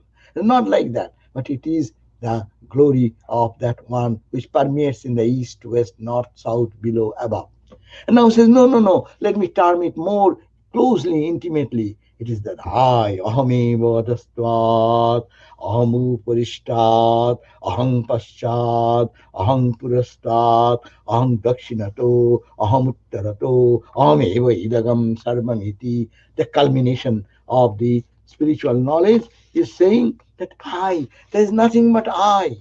I am below, I am above. I am in the north, I am in the south, I am in the front, I am in the back. I permeate everything, every nooks and corners of this universe. Wherever anything is there, that is I am the only one. So it is the unique experience that Atma. That's why it is said, this Atman is in the below and the above, in the back and in the front, on the right and the left, and everything is only Atman. One who sees this way, one who knows this way, that is the knowledge, that is the Atma Rati, Atma Kriya, and Atma Sukha. So, Atma eva idagam sarvamiti. This way one can meditate and think, and then when they get saturated in this experience, then Upanishad says, the Guru says, Sanat Kumaro, so, Pashaneva Mannano, one who can see this way, mentally cogitate this way, Bijanam, knowing, experiencing this way, that person, Atmarati, he becomes the pleased with Atman, he plays in his divine glory, and, uh, and his Atma Mithuna is all associated with his inner bliss, inner joy, and Sasarad Bhavati, that person then becomes Swarat, he is the only reality. Tat sarveshu loka, loko, see lokeshu kamachara bhavati. He becomes fulfilled. All types of desires are fulfilled there. That is the total fulfillment of all imperfections, the total joy, the highest joy of unification with our own divine glory and self. And this is the knowledge of the Brahman, and that is the thing to be known. And that is the teacher is taking the student and step by step in this way. So unique teachings are there. Suppose we find Nachiketa approaching the Yama. Nachiketa, the student, and we know the beautiful story. Nachiketa was the went into the Yama's house. I don't go to the story. All of us know that story. But when he reaches Nachiketa's home, and then Nachiketa, uh, Guru was not there, Yama, and as a result, when he was so sincere, that the sincerity of the student, we find the Upanishads are wonderful teachers.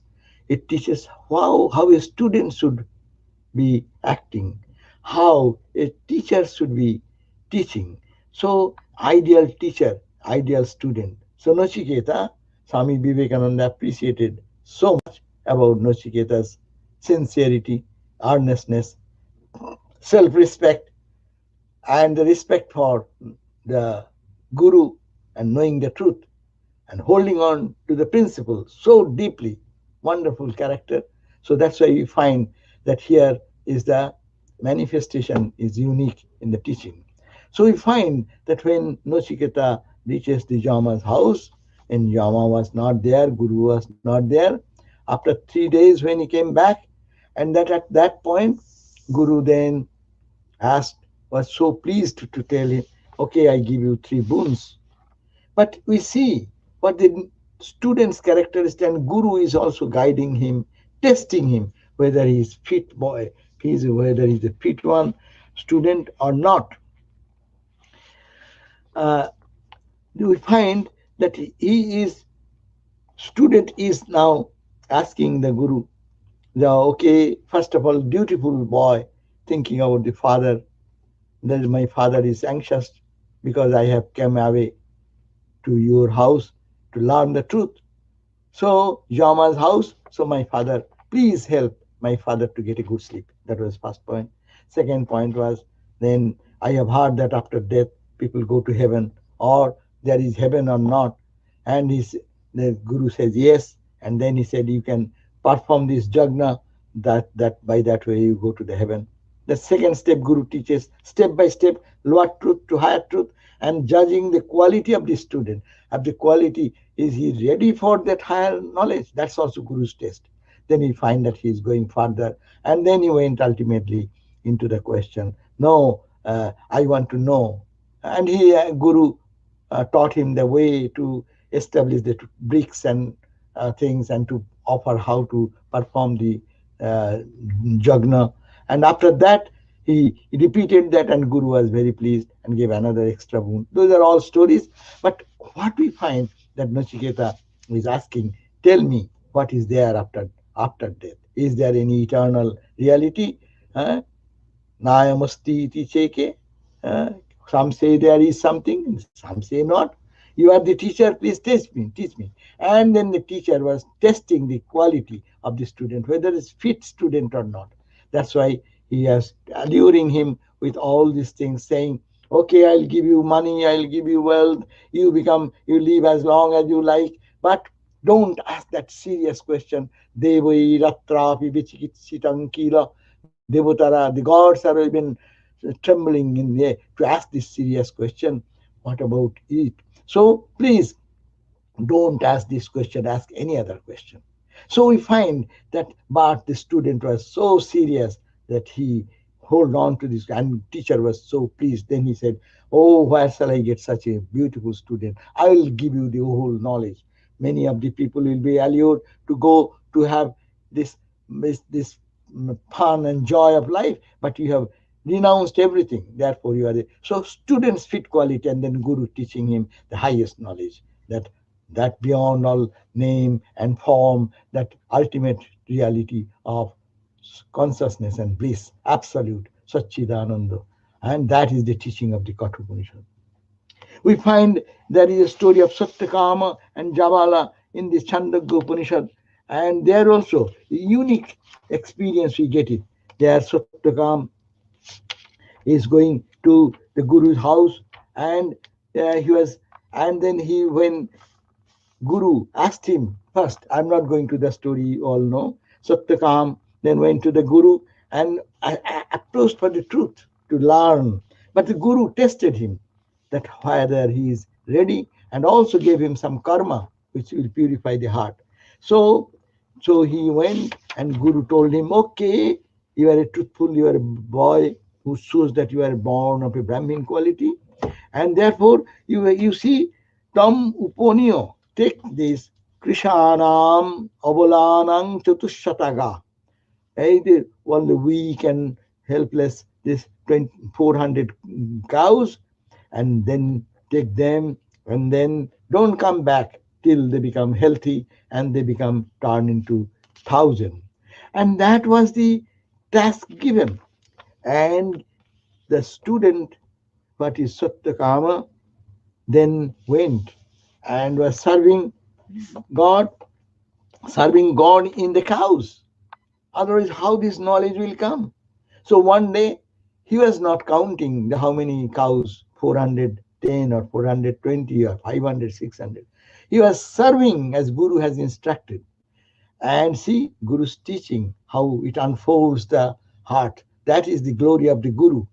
When the Sadguru gives us instruction, and the Sat student follows that, the spirituality unfolds, and it takes him to one level to the other level, up and up. So we find that after his sincere service every day, when he used to put the fire and do the Havanam and evening services and prayers, and ten always catering the need of the cows and whole day tending them, then one day he heard a voice from the one of the bull, Atahoinam Rishavo Abhuvada. Suddenly a bull is telling, oh Satyakama, Ato iti Bhagava. And he said, listen, oh Satyakama, that you have served us. Oh, Pratisusrava, you have served us, and we completed. We are now 1,000. So sastrang small prapayana acharya kulam. Take us to the acharya, your guru's house. It is surprising. A cow is or a bull is giving some lesson that yes. And then he also said, I am telling this, but this the fire god, because you are tending to fire every day, of putting the havana or the home of fire, and then they will teach you. And then it was startling how the truth is revealing in the heart of the student. Teacher is there sitting in his ashrama, but how they're transmitting the spiritual knowledge with the sincere yearning of the student. Then he said, Brahmanaschati padang brahmaniti. Eh? Then another segment of the Brahman, four parts of Brahman. So you will see that this fire god will teach you about this Brahman, one segment of the Brahman. What he said, and then Brahmanaschati padang brahmaniti bravitu. The student says, yes sir, please tell me. Me bhavaniti tasmai hovasha. To whom it said that that bull is saying, bull is giving the Brahma Jnana, saying Prachi Pratichi Dikkala, Dakshina Dikkala, Urichi Dikkala, Isabai Sammo, Chatuskalo Pada Brahmana Prakashavan Nama. I am telling you one segment of the Brahma Jnana. The bull is giving Brahma Jnana. It's a surprising thing. But it is because of the sincerity of the student, and God is revealing himself through the sound of the bull. That do you look at the eastern side of it, that is only one part of the Brahman. Look at the western side, that is also another part of that Brahman. South and north, these are all their manifestation of Brahman. Wherever you look, to the east, to the west, to the north, to the south, it is all Brahman, all Brahman, all Brahman. That is the advice given, spontaneously coming in the pure heart of the student. That is the lesson we find. Then again, he said that this if you know this, then you become at least a knowledge of the Prakasha Banatma. That means the manifested God everywhere. And now again, next day, Yogni, the fire, that bull said that your teacher will be fire god. And then second day, when he went, then the fire god says, what he said, fire in the evening, Tamagni Rabbuvada. Then next day we find that Agni is telling. What is telling? Sattakama, oh Sattakama, iti Bhagava. Yes, sir, please tell me. And Brahmana Sammati Padang Bravani iti. I will tell you another part of Brahman. Bhavani iti tasmai hovacho. Then tell me, sir, what is that? Prithvi Kala, this earth. You see, it is a part of Brahman. Antarikshan, interspace. Antarikshan Kala, Dok Kala, Dulok. That means the heaven. Samudraha Kala, the ocean is a part. So you think this is the four parts of Brahman. Pado Brahmano. And if you know this, that earth, the interspace, the heaven, and the ocean as parts of Brahman, then he will be infinite like. He will be Anantabana Atma. Again, it is unfolding next day that that some swan will teach you. What the swan will teach? And then again, the same story happened in the evening. Saho so bhutega abhiprastha panchayakaro. Then next day, Sattakam was with the cows started, and then they said that this fire told him that the part. What the part? He says that Agni Kala, Surya Kala, Chandra Kala, Vidyut Kala, Isavai Summo, Tutus Kala, Pada, Brahmana Jyotisman Nama. Here it is said that the swan said that in the world of bodies of earth, atmosphere, sky, and ocean, and now the diver bird, this fire is saying the cardinal directions, and the diver bird is saying in the source of light, the fire, the sun, the moon, the lightning, you see God everywhere. So, in this way, we find that the student, Satyakama, is getting the knowledge by serving his guru's words, and Guru is really not punishing him by sending him with a weak cows and to bring them and make them strong. But what he was doing, he is giving the spiritual knowledge by his love and affection and guiding from a distance and purifying their heart, teaching that the niskama karma, selfless karma, and meditation upasana then can join together and the truth can be revealed. So truth can be revealed that you see that God everywhere, in the earth, in the sky, in the heaven, in the ground, above, below, on every direction, in the light, in the fire, in the sun, in the moon, everywhere it is Brahman, Brahman, Brahman. So that is the teaching of the Upanishad. So we find that all the Upanishads are again and again teaching us the same truth to take us beyond the life. As we know that boy came back to his guru, and guru saw the student with the cows. He came back, but the guru didn't ask, where are my cows? But seeing as soon as the student prostrated, then Satyakama, looking at him, he was so pleased. He says, Brahmavid eva bhasi vaishamma. Your face is shining like a realized soul. Wow, where did you get it? Then he said, Sir, by your grace, I got it. But not through any other human personality, but through the bull and the fire and the swan and the diver bird and whatever. These are the all the knowledge I got, but I want to hear from you. So again, Guru taught the same science, and this is the ultimate experience of knowledge has come down to the Satyakama from his Guru. Now, this is the lesson. Guru removes the darkness in different ways. Guru makes us work. Guru makes us clean our heart by selfless service, engaging us in selfless service. And we have to follow Guru's instruction. And the whole Upanishad is replete with the teachings of the Guru. And we find that how every Guru took the student as if holding the hand step by step to higher and higher and higher revelation. I am very thankful here.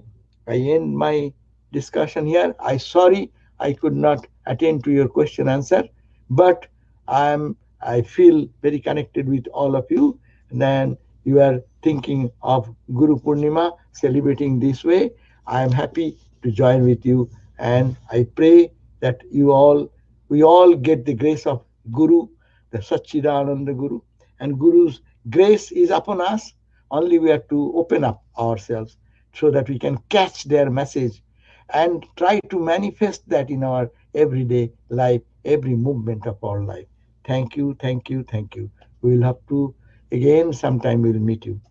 And my deep gratitude to all of you who have contacted me from Hollywood to talk to you in Scotland.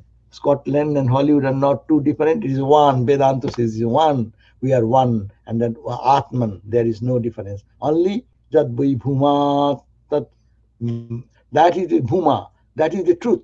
And that Alpam, that is limited, that is Alpa. So we are to extend our identity all over the globe.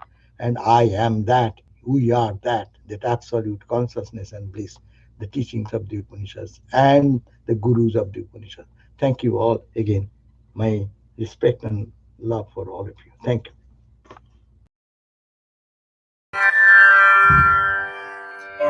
Thank you so much, Shamiji. That was truly a wonderful talk, and it's wonderful to listen about all these gurus through the ages and the various ways and lessons they have imparted and imbibed to their disciples. As you say, in so many ways, through little teachings and actions that we have to make part of our life.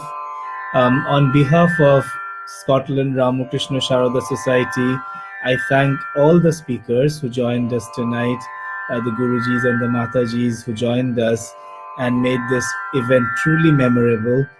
And thank you, audience, for joining us.